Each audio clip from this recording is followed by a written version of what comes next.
Hey guys, Deathslayer Magic here, and just when I thought there wasn't going to be any big news today, well, we've got a $50,000 theft from a local gaming store. Well, local if you're in Missouri. That's right, unfortunately, a shop called Game Masters in Springfield, Missouri was robbed sometime last week. And the thieves made off with $50,000 worth of product. In fact, it was pretty much just one product. Inside one of the glass cases was an original box of, I guess, first edition Pokemon cards. Sealed, I assume, so the thieves are on camera, like in HD from 3 different angles, so I've probably got all kinds of pictures of them up while I'm editing this, so if you know these people. But yeah, they walked in and they seemed to know exactly where that one product was, which means they've probably been there before. And the manager stated on the news report that he thought that the blue backpack looked familiar because it's really bright blue and obnoxious. So if these people are caught, they're going to be charged with burglary and probably also various fashion crimes.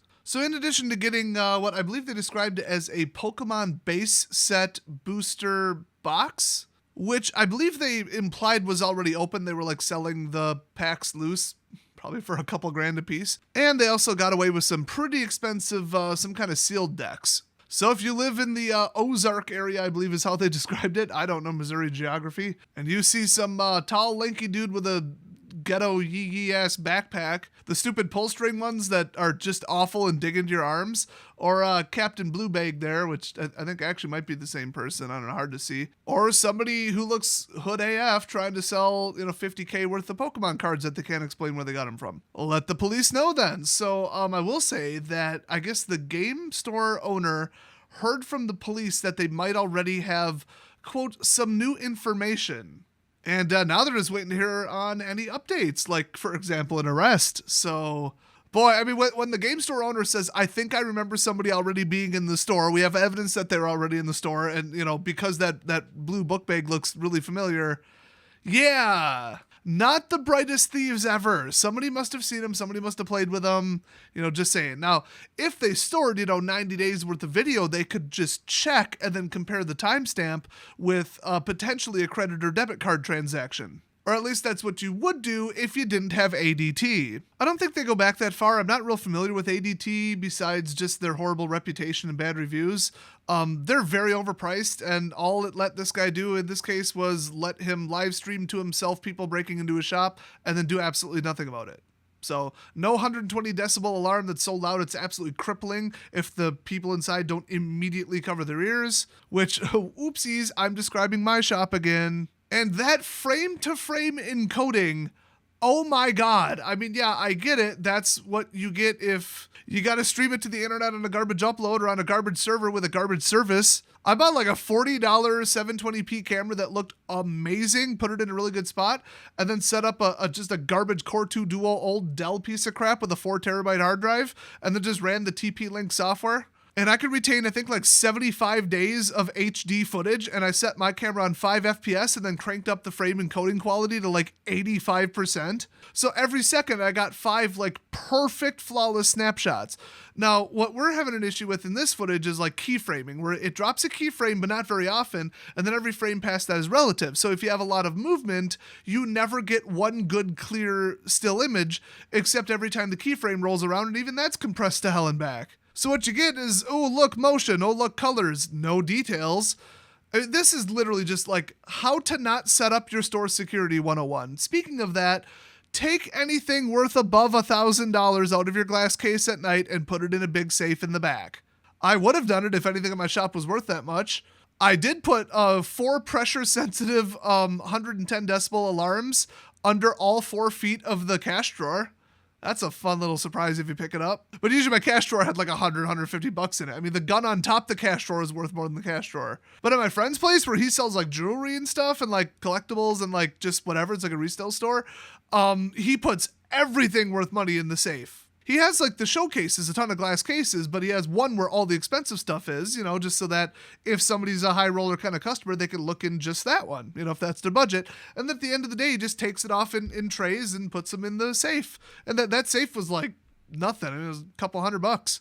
Also, on top of that, you can get pretty good laminate off of like I don't know, honestly, imported from China if you really want, but otherwise Amazon. Couple $100 you can make every single one of your glass thingies very, very shatter resistant, which may not be good enough for this style of glass case because it kind of has to go a distance into the frame. Otherwise you could just, okay, now it's like flexible, all stuck together glass.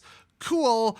I'm going to pull that out or kick that in. And then it's like, well, it's all in one piece, but who cares they got in, you know? But you can buy like pre-laminated, like double pane internally laminated stuff. It costs a bit more, but those glass cases with the lighting and all that, they ain't cheap anyway. You know, just saying. But you can buy like jewelry store style security ones that do not break easily. You can even get ones with like an invisible mesh on them, and then the mesh like continues to the frame. It's like welded to the frame, so like you can't kick through that. Might be a consideration. It's actually a lot easier and cheaper to just put the stuff in the safe at night, you know? A really big stand-up safe, like a good one, is like $1,500 brand new. So stores really get into, oh, we like to show off. Oh, we like to, look at this, it's so expensive. All you're doing is saying, hey, come steal this. I mean, yeah, it's a prestige thing. Yeah, it's a what do they call it? Like a puller where people can come in and, you know, show their friends, hey, that right there, that's worth 50 grand. It's, you know, it almost becomes like a tourist attraction, but still, like, put it somewhere at night then. It's 50 grand. I mean, are you kidding me?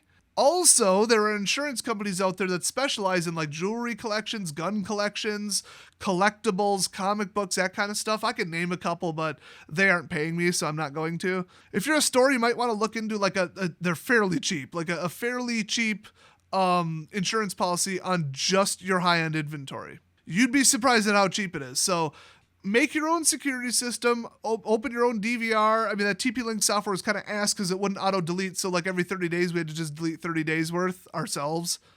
I mean, how clunky is that? But I mean, even just like Night Owl systems with like a self, you know, running DVR that runs on Linux, like $400 with like 4 cameras. And I think the OS is on Flash, so you can just drop in like an 8 terabyte as your own upgrade, and they'll just format it for you, and it'll just work. So like seriously, take security seriously, because it's only a problem until after it's already happened, right? Then you take it seriously. Nah, I would do it ahead of time. So I'm not, you know, throwing shade at the store or anything. I'm just saying use this as a learning example of, you know, what to do, and that this stuff is real. Robberies happen. I mean, it's a lot more real in my city, but anybody could break in anywhere. And the longer you can retain footage, the quicker you can scrub through it. I mean, my footage, the way I encoded it, MP4 with tight keyframes, you could scrub that in VLC on a fast computer like nothing. We're talking 1632X and just watch a whole day within a couple minutes. And just watch for that blue backpack and be like, yeah, that's him. That's a better shot of him. Plus, I'd have a full shot of their face and everything. I mean, there's no excuse for this absolute ass of video footage. I would never use ADT after looking at this trash. But hey, if any of you attend the store, you got any tips, you know these people, you've seen them around, anybody walk around with that ghetto-ass bright blue backpack in your area, Missouri, maybe let the cops know. See any Pokemon base set sealed product available for sale, or even singles, and you're in the Missouri area, you might want to let the cops know about that. Hopefully this will have a good ending. It sounds like there's probably at least one lead now, so hey, you know, but I gotta give it more exposure because I hate criminals. So thanks for watching, everybody, and I'll see you guys next time.